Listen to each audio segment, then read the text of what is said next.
오늘은 빅데이터 부동산 투자 2022-2023 대전망의 저자이신 김기현 저자님을 모시고 이야기를 나눠보도록 하겠습니다. 안녕하세요. 네, 안녕하세요. 반갑습니다. 제프 소개 한번 부탁드리겠습니다. 네, 안녕하세요. 저는 이제 빅데이터 부동산 투자 시리즈 3권, 요번에 이제 출간되는 책까지 해서 3번째 책을 썼고요. 그 다음에 이제 리치고 부동산 빅데이터 플랫폼, 리치고 서비스를 운영하고 있는 데이터 노즈의 대표이사도 하고 있습니다. 네.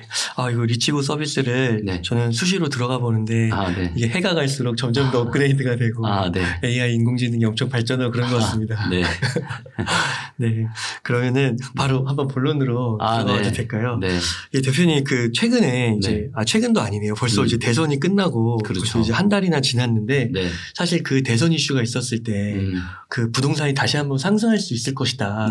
상승기가 올 것이다. 이런 예측들이 많았는데 혹시 그 다음에 좀 어떤 흐름이 나타나고 있는지 좀 여쭤봐도 될까요? 네. 실제로 이제 상승의 흐름이 일부 지역에서 나타나고 있고요. 저도 이제 이야기를 한 게 올해 이제 2022년 같은 경우는 제가 상중하고로 전망을 했어요. 그래서 상반기는 고만고만하고 하반기로 갈수록 안 좋아질 거다 이런 전망을 했었는데 그 이제 가장 큰 이유가 이제 바로 대선 이슈 때문에 그래서 어떤 사람들의 어떤 재건축이나 이런 기대감들이 있어서 그런 부분들 때문에 조금 이제 상반기는 뭐 좋은 기운도 있고 안 좋은 기운도 있고 하지만 결국에는 이제 큰 흐름은 이제 안 좋은 쪽으로 갈 수밖에 없다.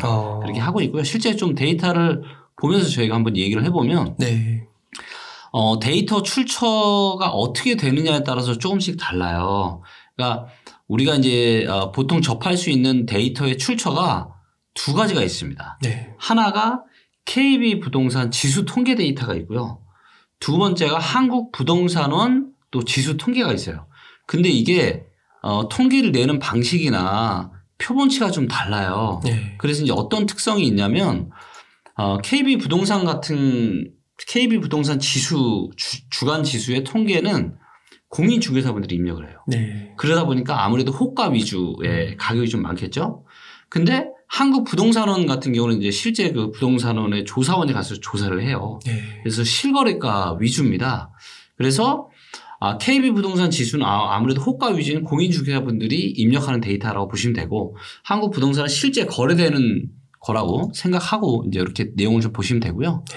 자, 그럼 대선이 지금 이제 한 달 정도 됐는데 그럼 2022년 3월 달의 흐름을 한번 실제 데이터로 좀 보도록 하겠습니다. 자, 이제 요 화면이 보이시죠? 요 화면이 어떤 화면이냐면 서울의 구별로 매매 전세 플라워 차트라고 하는 거고요. 이걸 보면 한눈에 매매가와 전세가의 흐름을 한눈에 볼 수가 있어요. 자, 예를 들어서 오른쪽으로 많이 가는 건 뭐냐면 매매가가 많이 오른 거예요. 자, 지금 3월 달에 통계가 지금 3월 7일부터 3월 28일까지인데 가장 많이 오른쪽에 있는 애가 누구죠? 강남구. 즉 강남구가 매매가가 가장 많이 오른 거예요. 그러니까 요 십자선의 선을 중심으로 오른쪽으로 갈수록 매매가가 많이 오르는 거, 왼쪽으로 가면은 매매가가 떨어지는 거, 위로 올라가면은 전세가가 올라가는 거, 밑으로 떨어지면은 전세가가 떨어지는 거.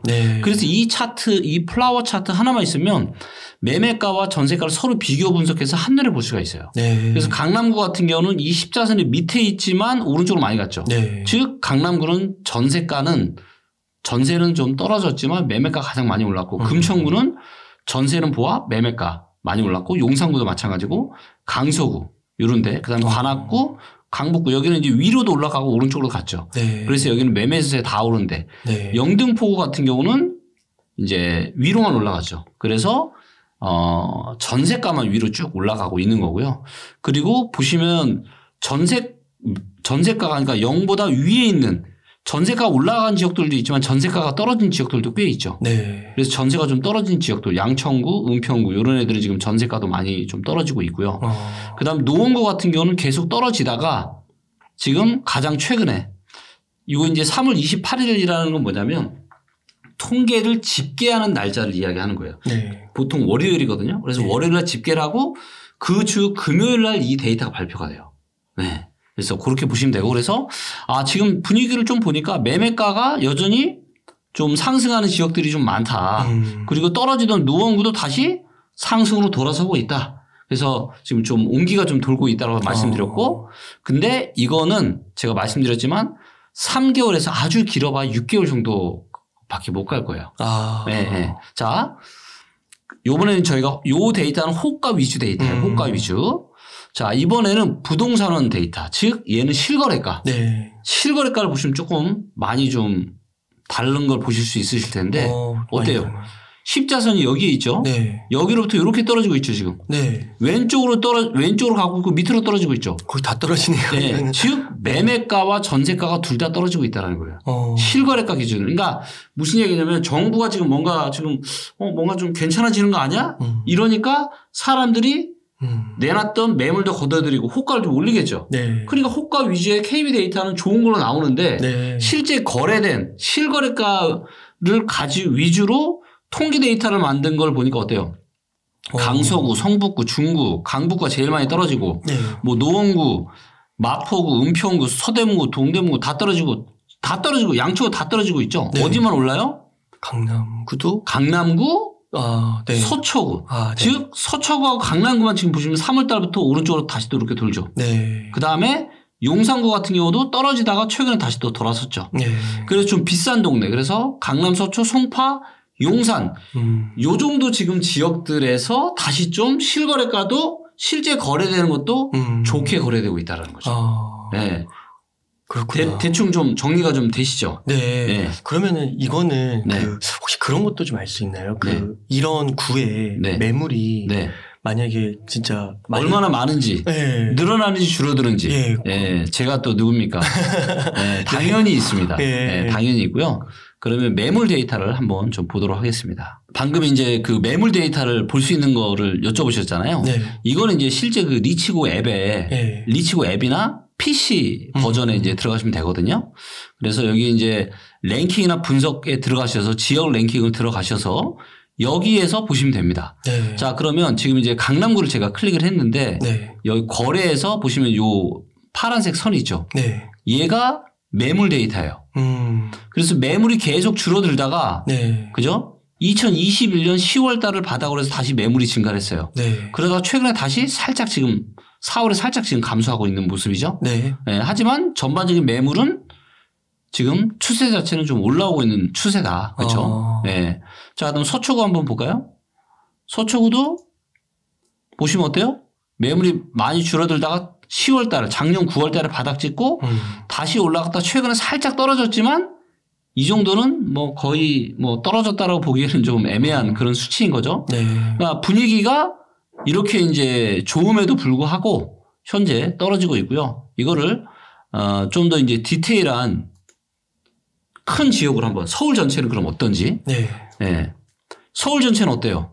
매물이 늘어요, 줄어요? 엄청 느는데요. 계속 늘고 있죠. 네. 팔려고 하는 거네요. 그렇죠. 이게 또 왜 그러냐면 지금 정부에서 양도세 중과하는 거를 지금 유예를 지금 1년 유예를 하겠다 그러잖아요. 네. 자, 그러면 지금 팔면 그러니까 이거를 아마도 빠르면 5월 달에 될 것 같아요. 늦어도 6월 달에는 될 거고. 자, 그러면 지금 팔면 잔금을 언제 치러요? 한 2, 3개월 후에. 그렇죠. 네. 그러면 2, 3개월 후에 잔금 치르는 시점에는 양도세 중과 혜택 받을 수 있어요? 없어요? 유예 혜택 받을 수 있어요? 없어요? 거의 딱 맞춰서 하는 건가요? 받을 수 있죠. 네. 네. 네. 그래서 지금 야, 지금 양도세 안 그래도 지금 양도세 때문에 내가 못 팔고 있었는데 빨리 팔자. 네. 그러면서 서울 전체적으로 늘어나고 있는데 아까 우리가 강남이랑 서초를 봤죠. 네. 근데 거기는 어때요? 매물이 감소하기 조금은 감소했죠. 왜? 거기는 재건축에 대한 그런 또 기대감 때문에 네. 거기는 그런데 서울 전체적으로 봐서는 지금 매물이 계속 늘어나는데 요 밑에가 거래량이거든요. 요 막대 그래프가. 네. 거래량은 어때요? 거래량 계속 줄어들고 있죠. 그러네요. 매물은 계속 늘어나는데 거래량이 계속 줄고 있다. 이 얘기는 무슨 얘기예요? 누가 없어서 그런 거예요? 그러니까 살려고 하는 사람이 그렇죠. 없는 거죠. 살려고 하는 사람이 없는 거예요. 네. 바람만 지금 들어가는 거죠. 자, 인천 한번 보겠습니다. 인천 클릭했어요. 자, 그럼 인천에서 거래해서 인천도 어때요? 네. 매물이 어떻습니까? 완전. 거래량은 네. 계속 줄고 매물 계속 늘고 있죠. 네. 자, 그 다음에, 경기도 볼게요. 자, 경기도도 거래에 들어가서 보면 경기도 똑같죠. 네. 자, 그러면 우리가 정확하게 이걸 우리가 데이터로 봤습니다. 자, 그럼 이 얘기는 무슨 얘기예요? 지금 서울, 경기, 인천, 여기는 팔자세, 팔려고 지금 내놓은 지금 아파트는 계속 많아지는데 네. 거래가 안 되고 있다. 왜? 너무 비싸니까. 네. 거기다가 지금 금리도 지금 빅스텝 한다고 하죠. 지금 0.5%씩 계속 올려버리겠다. 지금 뭔가 분위기가 심상치 않은 거죠. 네. 하지만 재건축에 대한 그런 어떤 기대감 때문에 좀 비싼 동네만 지금 좀 비싼 가격에 거래가 되고 있다. 하지만 이것도 제가 말씀드리지만 짧으면 4개월, 길면 6개월 정도까지밖에 못 갈 단기 이슈다. 네, 그렇게 정리할 수 있겠습니다. 그러면은 그 KB 네. 지수에서 말하는 바는 네. 아까 이제 좀 그 호가 그 가격이 좀 상승한다고 나오고 있잖아요. 네. 그러면은 그거는 네. 약간 거래가 많지는 않은데 네. 드문드문 뭐 신고가나 이렇게 좀 높은 점에서 거래가 되는 게 네. 소수는 나온다. 아니죠. 그런 건 KB 그러니까 KB 부동산 데이터는 호가예요, 호가. 네. 호가란 얘기는 나 얼마에 팔 거야. 예를 들면 나 지금 실거래가는 11억이 되는데 나 12억에 팔 거야. 호가를 올리는 거예요. 그럼 그냥 호가가 그냥 그렇죠. 네. 말하는 거예요. 그렇죠, 그렇죠. 그러면 아무 별로 의미가 없는 거죠. 네. 그래서 뭐냐면 지금은 이제 제가 뭐라고 말씀드리냐면 지금은 하락 변곡점이다. 그러니까 하락이 시작되는 게 아니라 상승과 하락의 에너지가 겹쳐 있는 거예요. 네. 네. 왜냐하면 부동산 시장은 한국 마음과 같기 때문에 바로 이렇게 방향을 못 틀어요. 그래서 이제 꼭대기에서 하락의 변곡점을 거치고 그 다음에 대세하락으로 넘어가는데 지금은 그 대세하락 직전 단계인 하락 변곡점이라는 거죠. 그렇기 때문에 집주인들은 어때요? 그동안은 계속 신고가에 있어. 싸게 팔고 싶어요? 안 팔고 싶어요? 안 팔고 싶잖아요. 그렇죠. 거기다가 또 일부 또 부동산 전문가분들은 지금 뭐 3년, 4년 계속 올라갈 거다. 이런 얘기도 하시고 진짜 그런가? 그런 생각도 들고. 그렇죠? 하지만 실제로 거래되는 한국 부동산 데이터를 봤을 때는 어때요? 떨어지고 있죠. 네. 물론 서초나 강남, 뭐 용산, 송파 이런 데 좀 비싼 동네 빼고는 거의 다 어때요? 다 떨어지고 있는 거 확인하셨죠? 네. 그러면 그렇게 좀 가격이 오르고 있다고 찍히는 데는 네. 소수 거래가 되고 있다라고 볼 수 있는 건가요? 네. 소수 거래가 되고 있는 거죠. 그리고 아까 거기는 보셨지만 이것도 이제 거래량을 다 보면 돼요. 우리가 한번 실제로 거래량 한번 보시죠. 네. 자, 우리가 그럼 강남으로 들어가서 여기 이제 거래를 들어가시면 자, 매물이 조금 지금 많이 증가하다가 좀 줄었죠. 네. 근데 거래량이 어때요? 계속 주네요. 거래량이 계속 줄고. 자, 이거는 의미가 있다 없다? 거래량이 실리지 않은 상승은 별 의미가 없어요. 네. 네. 그래서 이제는 이런 기대감이 근데 현실로 과연 될 거냐.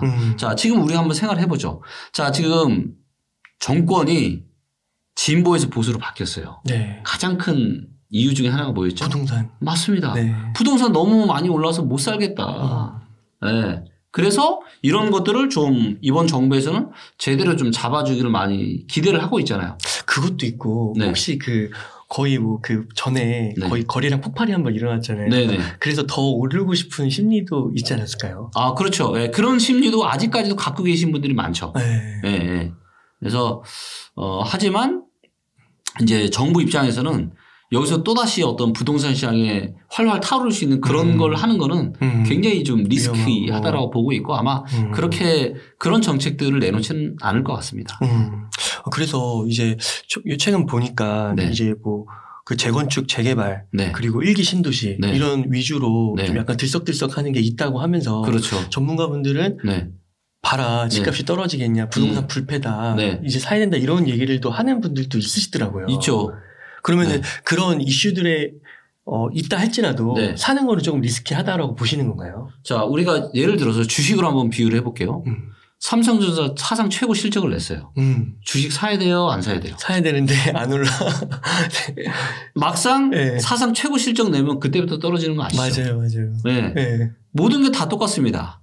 네. 내가 아는 호재는 호재가 아니다. 네. 모두가 다 알고 있고요. 그래서 제가 무슨 얘기를 했냐. 오히려 이럴 때가 절호의 매도 기회가 될 수 있다. 네. 오히려. 네. 분위기, 호재 있을 때 팔아야죠. 사람들이 살려고 할 때 팔아야죠. 네. 그래서 실제로 매물이 많이 늘고 있긴 하네요. 네. 그리고 실제로 이제 이 일기 신도시의 이제 대표 주자라고 할 수 있는. 분당. 네. 분당 한번 가보시죠. 네. 자, 그러면 분당구를 가보겠습니다. 자, 그러면 이제 분당구에 지금 이제 최근에 지금 가격이, 매매 가격이 어때요? 거의 지금 정체죠? 거의 정체입니다. 네. 오르는 거 거의 없고요. 이제 거래를 보면 여기도 어때요? 계속 나오네요. 네. 거래량이. 매물이, 아니요. 선 차트가 매물 차트거든요. 네. 매물 차트가 어때요? 계속 나오네요. 서울하고는 다르죠. 네. 계속 증가, 물론 이제 최근에 살짝 줄었어요. 근데 계속 증가하고 있고, 거래량은 어때요? 계속 주네요. 거의 바닥, 지금 이거 보세요. 요게 이제, 요걸 이제 한번 10년 차트로 볼게요. 자, 여기 거래량을 이제 10년으로 볼 수가 있거든요. 최저인데요? 최저? 역대 그러니까 최저? 요때 빼고 요때 2018년에 이제 뭐 수도권의 사상 뭐 입주 폭탄 이때 빼놓고는 어때요? 와. 그리고 기간이 이때는 잠깐 짧았는데 지금 어때요? 거래 이게 그렇죠? 네. 네. 그래서 거래가 지금 없는 거예요. 네. 만약에 진짜 이게 호재다. 자, 부동산 사실 진짜 숨겨져 있는 고수분들이 너무너무 많으신데 진짜 호재면 그분들이 가만 내비두지 않아요. 그분들이 와서 다 사갑니다. 그럼 거래량 어떻게 돼야 돼요? 폭발해야죠. 그러네요. 폭발하면서 매물은 줄어들겠죠. 네. 근데 지금 상황은 출렁출렁하면서 매물은 늘어나는데 거래가 있다 없다? 거래가 거의 없어. 없다. 그냥 어쩌다 한 건 거래되는 거 그거가 시장을 대변한다고 여러분들 생각하십니까? 네, 자칫 그렇게 생각하셨다고는 큰일 납니다. 이거 데이터로 다 보셔야 돼요. 혹시나 이게 3월까지니까 4월은 이거는 4월 데이터도 들어가 있어요. 들어가 있는 거예요? 예, 이거는 보시면 22년 4월까지 있죠. 네. 그래서 이 리치고 앱에서는 최신 데이터가 다 들어가고 있어서 네. 그렇구나. 네.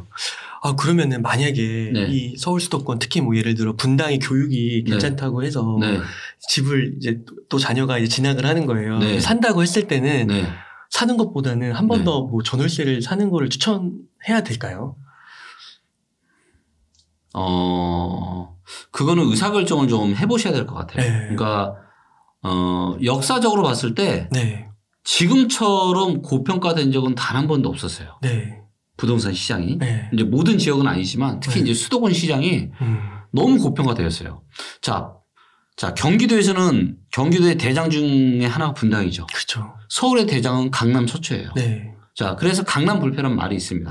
근데 여러분들이 오해하시면 안 되는 게 뭐냐면 강남 불패라는 말이 강남은 절대 안 떨어져 이게 아니에요.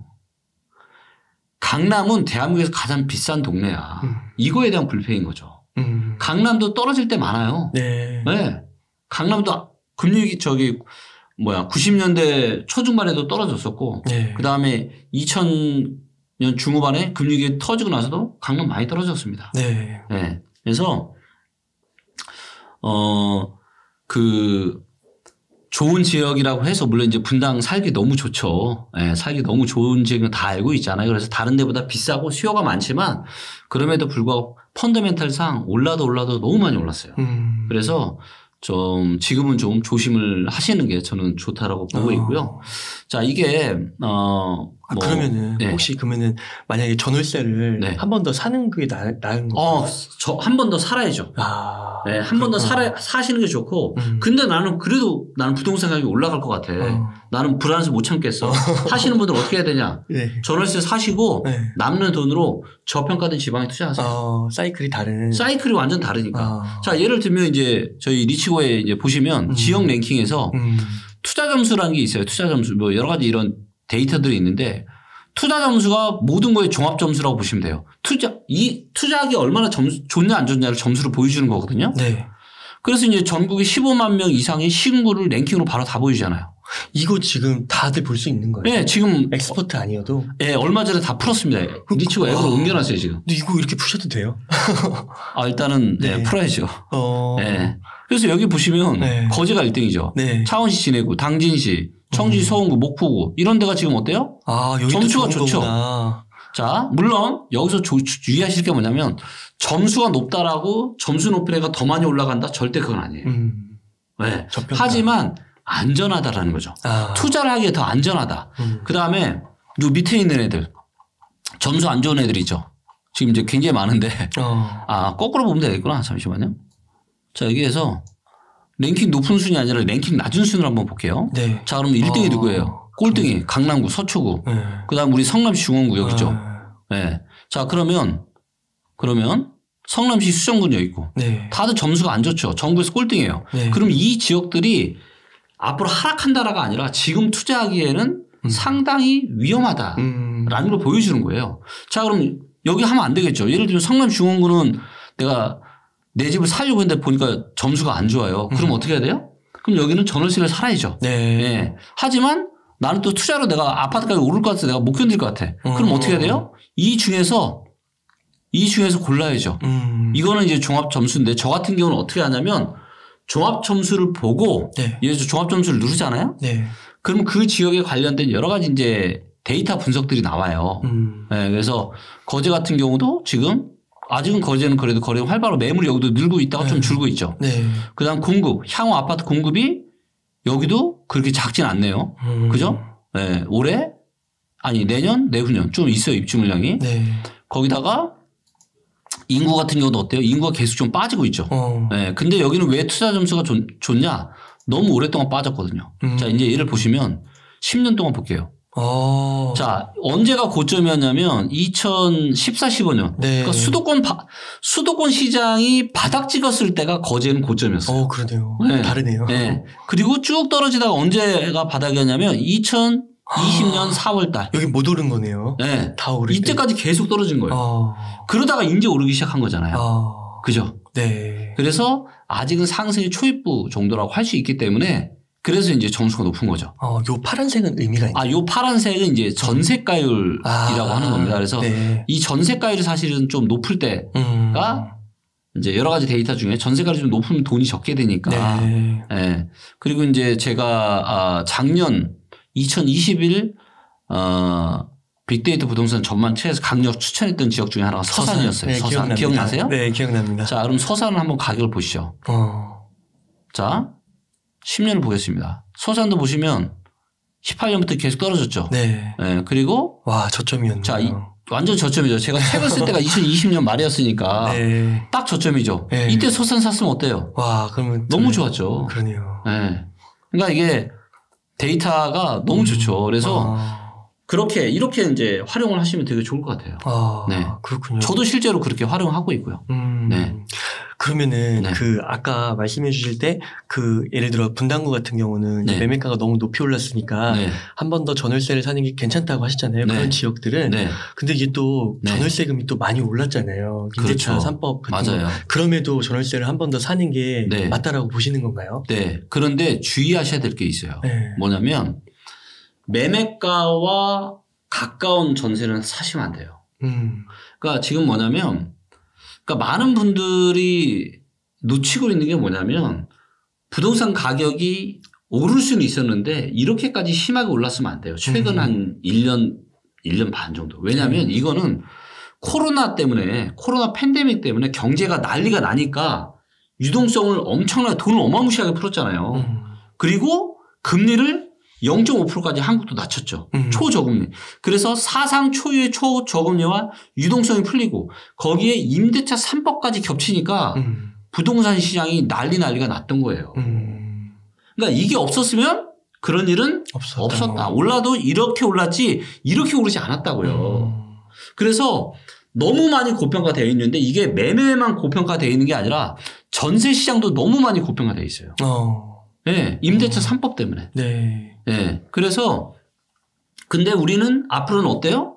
금리가 빅스텝으로 그냥 엄청나게 올라가는 시대를 우리는 또 앞으로 한 2년 정도 살아야 됩니다. 몇 년이 될지도 모르는데. 네. 근데 대한민국이 이미 전세자금 대출이나 뭐 신용대출 이런 걸로 사상 초유의 지금 부채 문제가 너무나 심각해요. 이런데 금리가 올라간다? 자칫 경제 충격이 올 수 있고 그게 부동산 시장에도 악영향을 미쳐서 자칫 매매가가 전세가 밑으로 떨어질 수 있는 역전세가 발생하는 가능성이 당장은 아닌데 앞으로 2, 3년 안에 그런 일이 발생할 수 있다. 그런 가능성이 충분히 있습니다. 그렇기 때문에 전세를 매매가보다 최소한 40% 밑에 네, 정 안 되면 반전세라도 사세요. 네. 그리고 아니면 몸테크 하세요. 자, 무슨 얘기냐면 한 2년 정도는 인천 가서 사시는 것도 괜찮을 것 같아요. 네, 왜냐하면 인천은 공급 물량이 여기 이제 공급을 보시면 인천에 보시면 어때요? 많구나. 진짜 많죠. 22년 올해도 많고 내년, 내후년까지 계속 많아요. 그럼 전세가가 좀 싸겠네요. 굉장히 싸죠. 네. 그래서 입주가 몰릴 때 가셔서 하면 전세도 싸게 한 2년만 몸테크 하고 네. 그러면은 여기는 전세도 싸니까 역전세에 대한 그런 리스크도 내가 피할 수 있으면서 인천에도 또 살기 좋은 지역은 또 살기 나쁘지 않잖아요. 네. 네. 그래서 좀 전세를 사시더라도 매매가 대비해서 뭐 70% 80% 이거는 저는 좀 위험하다고 보고 있어요. 네. 그럼 전세가도 떨어질 수도 있다고 보시는 건가요? 그럼요. 네. 보통은 전세가 안 떨어져요. 전세가는 입주 물량만 없으면 입주 폭탄만 없으면 전세가는 안 떨어지는 게 맞아요. 그런데 문제는 뭐냐면 임대차 3법이라는 이 법 때문에 인위적으로 폭등을 했다는 전세가가. 그래서 말도 못하게 우리의 소득이나 물가 대비해서 전세가가 비싸도 너무 비싸다라는 거죠. 이거를 감내를 못 하잖아요. 그래서 저는 전세가 계속 없어질 거라고 봐요. 전부 다 뭐로 갈 수밖에 월세로 갈 수밖에 없다. 네. 그러면은 이게 그 임대차 3법도 뭐 전면 폐지부터 뭐 조금씩 수정한다고 이런 얘기가 나오는데 맞아요. 그러면은 그 예를 들어 뭐 그 전세가가 진짜 막 2억 3억 오른 데도 막 있잖아요. 그럼 그런 데도 그렇게 뭐 빠질 수가 있다고? 그럼요. 저는 그래요. 물론 안 그럴 가능성이 더 높죠. 안 그럴 가능성이 더 높은데 저는 지금의 작년에 미 연준이 뭐라 그랬어요? 2022년에 금리 인상 한 번도 안 한다 그랬죠. 말 바꾸죠. 23년부터 금리 인상한다 그랬죠. 그러더니 갑자기 2-3번 금리 인상하겠다. 그러더니 이게 6, 7번으로 바뀌다가 이제 무슨 얘기 나와요? 빅스텝. 0.5%씩 계속 올려버리겠다 지금 이 얘기 나오고 있잖아요. 왜? 그만큼 인플레이션 문제가 너무너무 심각하다.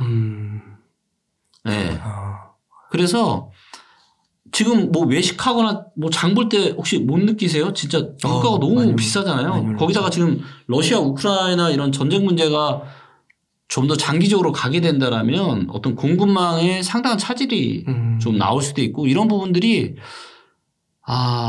경제의 어떤 우호적인 부분들보다는 좀 비우호적인 그런 상황으로 펼쳐질 가능성이 많고 근데 지금 우리나라 대한민국 가계부채는 매우 지금 취약한 상황이 있다라는 거죠.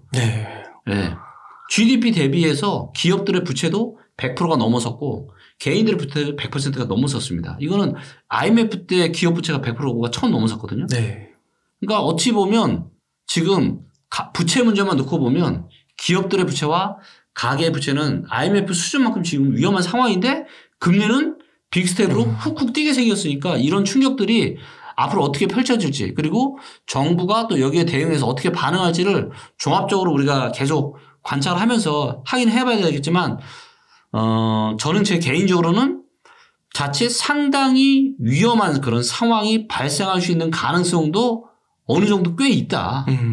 지난 10년간을 봤을 때 지금이 가장 많다.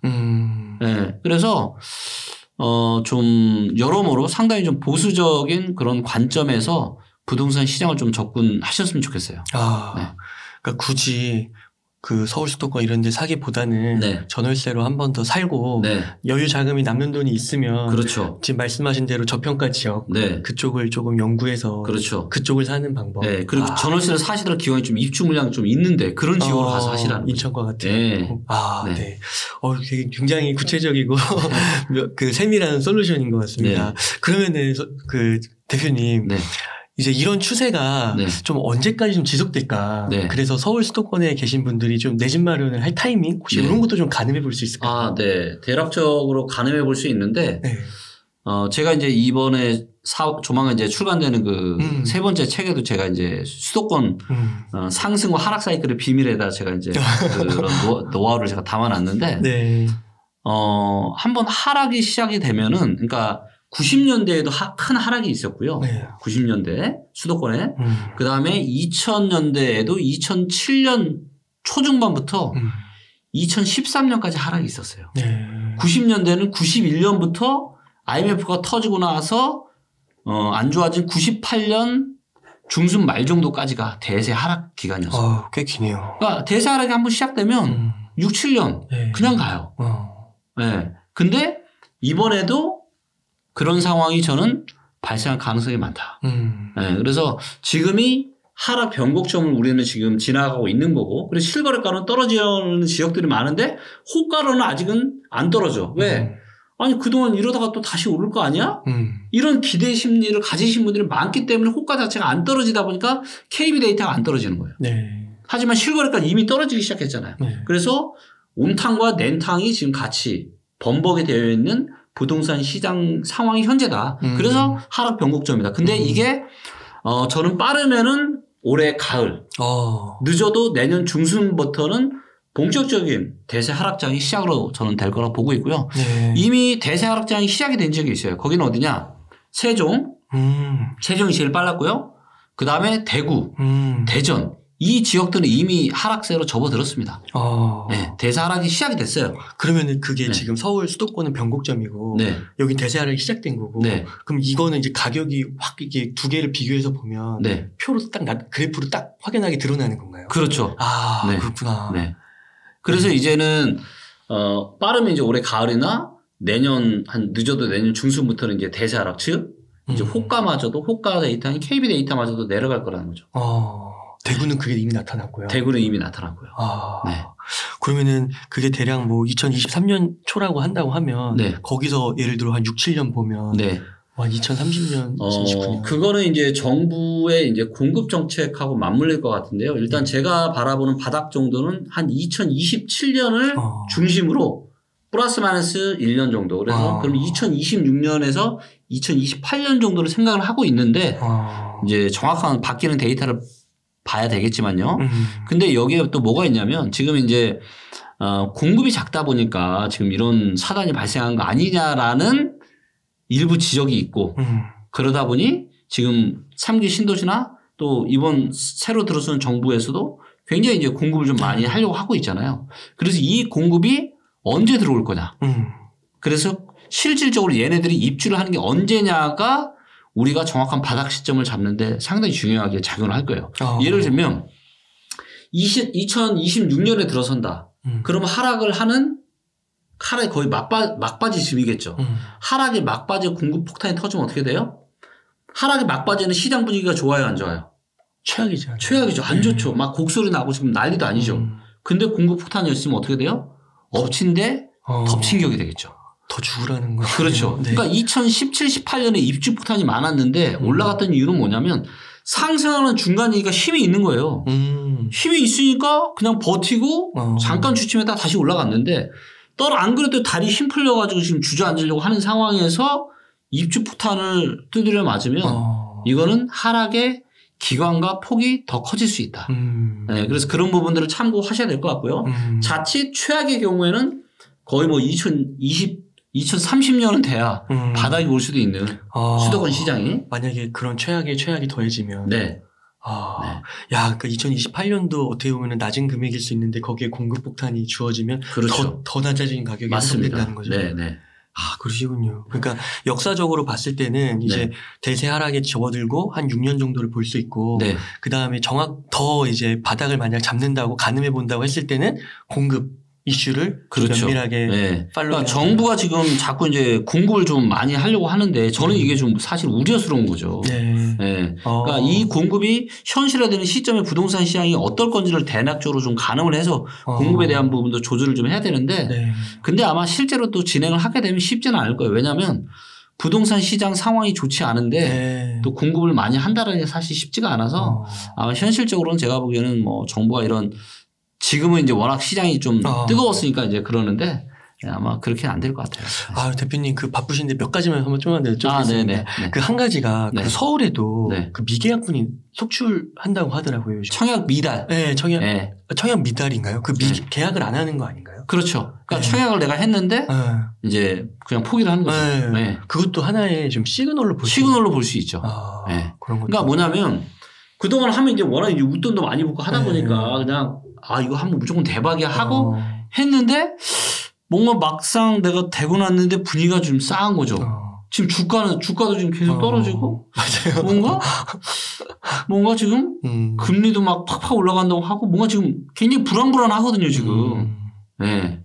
그러다 보니까 이제 어떤 여유가 없으신 분들은 포기를 하는 그런 일들로 발생하는 것 같습니다. 그러면 진짜 대표님이 보실 때 그 2007년 뭐 13년 요 정도 이렇게 하락기 때 보면은 서울 갭이 뭐 막 3천만 원, 5천만 원이면 서울 아파트 살 수 있었다고 그런 현상이 벌어질 수도 있다라고 보시는 건가요? 당연하죠. 역사는 반복이 됩니다. 그러니까 큰 틀은 비슷하게 반복이 되지만 디테일한 건 조금씩 다를 수 있는데 저는 또다시 그런 일은 발생할 거라고 저는 보고 있어요. 네. 그리고 그때야말로 진짜 줍줍할 수 있는 최고의 기회죠. 모든 투자는 항상 투자의 대가들이 이야기하잖아요. 대중들이 못 사서 안달할 때 고수는 팔고 나오고 대중이 못 팔아서 안달할 때 고수는 산다. 자, 지금 그러니까 대체적으로 주식시장하고 부동산 시장은 좀 달라요. 움직임이. 근데 이번에 저는 비슷하다고 봅니다. 왜냐면 지금은 저는 언제가 2008년이 되게 많이 생각이 나요. 그러니까 2008년처럼 금리가 터진다라는 게 아니라 여러 가지 정황상 뭔가 이제 2007년에도 보세요. 그때도 사람들이 집 못 사서 안달이 났고요. 그 다음 펀드 가입 못해서 안달이 났어요. 그러니까 지금은 주식은 그때는 펀드 열풍이거든요. 그래서 최근처럼 엄청난 열풍이 불고 그리고 이 열풍이 꺼져가는데도 불구하고 개인들은 계속 주식시장에 돈을 넣었어요. 부동산도 계속 사고. 지금도 똑같잖아요. 그리고 주식시장이 여기서 만약에 이제 더 내려간다. 지금 빅스텝 금리 인상되고 하면 그러면 부동산 시장에 당연히 직격타로 영향이 오겠죠. 네. 그러면은 그 대표님께서는 네. 이제 만약에 하락을 네. 조금 이렇게 그 퍼센트로 했을 때 대략 한 몇 퍼센트 이런 것도 좀 레인지가 있으신가요? 이거는 상당히 이제 조심스러운 얘기인데 네. 그러니까 하락을 할 확률을 말씀하시는 거예요? 아니면 하락을 했을 때 그 폭을 말씀하시는 거예요? 지금 최고가 대비. 최고가 대비? 최고가 대비 그거는 이제 아파트마다 다른데요. 이제 정말로 이제 양호한 아파트. 그러니까 가치를 결정하는 것 중에 하나는 희소성이에요. 네. 얼마나 희소하냐. 희소한 아파트. 슈퍼리치들이 사는 아파트. 이런 것들은 좀 희소하죠. 네. 거래도 잘 안 되고. 네. 그래서 이런 애들은 하락폭이 상대적으로 강할 수 있습니다. 그러니까 하방 경직성, 즉 하락이 잘 안 될 수 있어요. 네. 떨어져봐야 한 10%, 아주 많이 떨어지면 20%? 근데 이런 아파트가 아니라 최근에 많이 오른 데가 어디냐면 재건축인데 네. 재건축은 상승의 끝바지에 많이 오릅니다. 왜? 아파트가 오를수록 사업성이 기하급수적으로 좋아지거든요. 근데 아파트가 대세하락장이 오잖아요. 가장 많이 떨어지는 게 재건축 아파트예요. 언제 될지 모르겠다. 네. 금융위기 이후에 음마아파트 같은 경우는 거의 한 40%까지 떨어졌거든요. 네. 네. 그래서 이번에도 저는 비슷할 거라고 봅니다. 좀 오래되고 재건축 어떤 이런 이슈 때문에 엄청 오버슈팅해서 많이 올랐던 애들. 이런 애들은 못해도 한 30, 40% 정도는 떨어질 거라고 보고 있고, 신축이고 조금 주변에서 선호도가 좋은 아파트. 이런 데들은 적게 들으면 한 10%, 많이 떨어지면 20% 정도. 그래서, 그 아파트가 가지고 있는 유형에 따라서 어떤 하락의 이런 폭도 좀 많이 다를 거다. 하지만, 이게 이제 한 2008년 이후에 이제 벌어졌던 상황인데 데이터를 보게 되면 2008년보다 훨씬 더 거품이 심해요. 2007년, 8년보다 훨씬 더 거품이 심하다는 얘기는 훨씬 더 많이 떨어질 수도 있다는 얘기죠. 예. 근데 또 그런 얘기 하면은 또 김건희 미친놈이다 이런 얘기 나올 수도 있으니까. 근데 이제 저도 모르겠어요. 그걸 누가 알겠습니까? 하지만 명백한 데이터로 봤을 때는 금융위기 때보다 훨씬 더 거품이 많아요. 그렇기 때문에 충격파가 오게 되면 훨씬 더 충격이 심해질 수 있다. 그래서 거기다가 지금 빅스텝 이런 것들이 경제에 어떤 충격을 줄지. 그래서 저는 앞으로 1년 내엔 답이 나올 거라고 봐요. 1년 내엔 네, 뭐가 잘 되든 뭔가 문제가 생기든 네. 대략적으로 1년 정도면 어느 정도 답이 떨어질 것 같다. 그래서 1년 정도는 조금 여러분들의 이런 소중한 자산에 대한 그런 큰 의사결정은 좀 조심하면서 하는 게 좋을 것 같아요. 대표님 이렇게 그 귀한 인사이트 귀한 시간 내주셔가지고 나누셔서 너무 감사의 말씀 드립니다. 아닙니다. 혹시 좀 끝으로 하고 싶으신 말씀 있으실까요? 참 하고 싶은 얘기가 너무너무 진짜 많은데요. 네. 저는 이제 되게 안타까워요. 참 안타까워요. 그러니까 너무나도 중요한 내 인생의 중요한 의사결정인데 분위기에 떠밀려서 뭐야 지금이라도 안 큰일 나는 거 아니야? 그렇게 투자하잖아요. 그런 투자는 잠깐 재미 보고 끝이 안 좋을 수밖에 없습니다. 그런 투자는 하시면 안 돼요. 네. 그래서 이제 차분하게 공부를 좀 하시고 대중들이 무서워할 때 남들이 너 미쳤어? 지금 집을 왜 살려고 그래? 이런 말을 듣고 1년이나 2년 정도 후에 사시면 돼요. 네. 내가 집을 사려고 할 때 내 주변에 평범한 사람들, 고수들 말고 평범한 사람들이 다 말리는 거예요. 너 미쳤어? 지금 집을 산다고? 네. 그 말 나오고 1년이나 2년 정도 후에. 인간 지표네요. 예, 인간 지표죠. 예. 그래서 그럴 때 좀 하시고, 그리고 가장 중요한 투자는 나에 대한 투자가 가장 큰 투자라고 저는 생각을 해요. 예. 내가 성장하는 거에 투자하는 게 가장 큰 투자잖아요. 예. 저는 두 가지를 꼽는데, 하나는 독서, 또 하나는 운동. 독서를 통해서는 나의 이 소프트웨어, 내 소프트웨어를 업그레이드 시키고, 운동을 통해서는 나라는 사람의 하드웨어를 업그레이드 시키는 거예요. 그러면, 그리고 내가 좋아하는 일을 열심히 즐겁게 하는 거예요. 그러면 돈은 자연스럽게 따라온다. 근데 대부분은 이런 인고의 시간을 버티지를 못하는 거예요. 네. 그냥 바람 부는 대로 그냥 흔들리다가 그냥 주식이 너무 좋대. 부동산 너무 좋대. 이렇게 해서는 진짜 여러분들 절대로 좋은 그런 해피엔딩이 있기가 힘들어요. 그렇기 때문에 나 스스로에게 투자를 좀 하시고 그럼 너무 좋을 것 같습니다. 네. 감사합니다. 이렇게 해서 빅데이터 부동산 투자 2022-2023 대전망의 저자이신 김기현 대표님을 모시고 이야기를 나눠봤습니다. 긴 시간 동안 유익한 인사이트 많이 나눠주셔서 감사의 말씀드립니다. 오늘 고생 많으셨습니다. 네, 고맙습니다.